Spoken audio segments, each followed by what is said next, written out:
Hey everybody, this is Thaddeus from Sprout City Studios in Eugene, Oregon. Today we're going to be talking about drum mic techniques.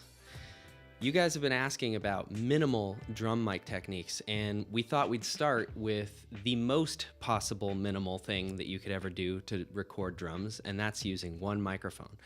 The microphone that we're going to be using today is the Coles 4038, and the choice of position with how you want to get your single drum microphone, if that's all you're going to use to pick up a whole kit, really depends on what you're after for the style of music. Sometimes it's actually better to have the mic out in front of the kit so that you're getting the full body as if you were standing in front of the kit hearing it. Sometimes it's better to get above all the drums so that you're getting the attack off of the snare and the toms. And then you can supplement with a kick drum mic if you want to add more close kick energy. But this mic is one of the best in the world for this very purpose. It will pick up an entire drum kit and make it sound punchy, fat, explosive. It's just fantastic. So why don't we get started?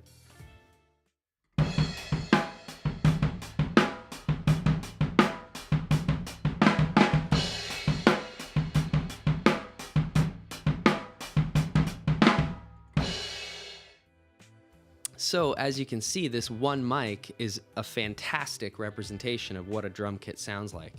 But if you want some more low end, adding a kick drum mic, and there are plenty of special kick drum microphones out there. AKG makes some great ones, Shure makes some great ones, Hale makes some great ones.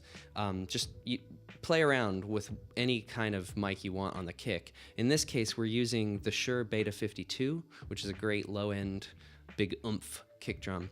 Check out how this sounds.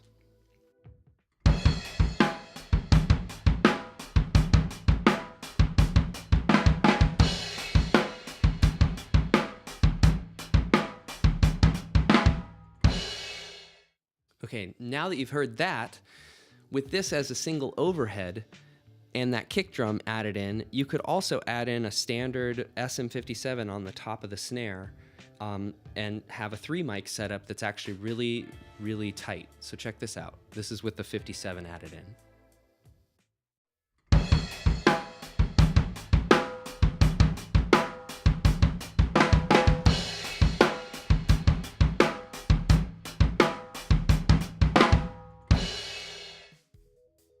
So now that you've heard that, let's try something completely different.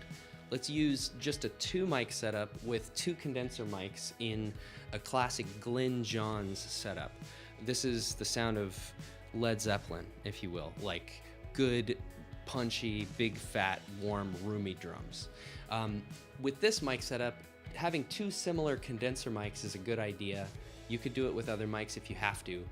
But what you want to make sure that you do is you space both of these mics, one as a direct overhead that's somewhere over the snare, kind of right between the snare and the hi-hat, and then the other one, the same exact distance from the middle of the snare, behind the drummer, so that the drummer's body is actually between the hi-hat and the rear mic, so that this rear mic is getting less of the hi-hat, so that when you do panning, this one that's picking up the snare and the hi-hat will go to the left or the right or however you want it to be, and then the other side will be obviously more heavy on this side.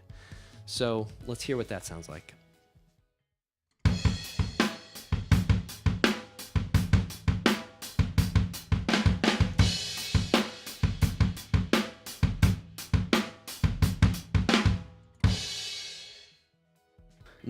Now that you've heard that with 2 mics, we could add in our same kick drum mic again. Let's hear how that sounds.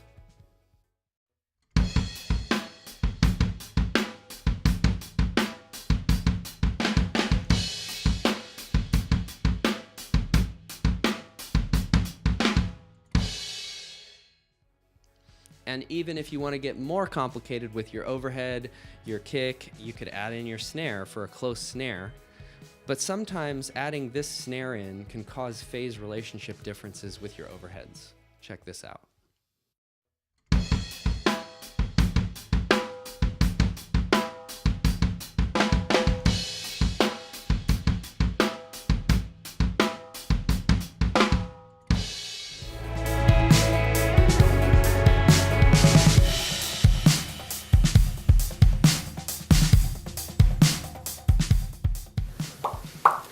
Hello, checkity check, McCheckinsty.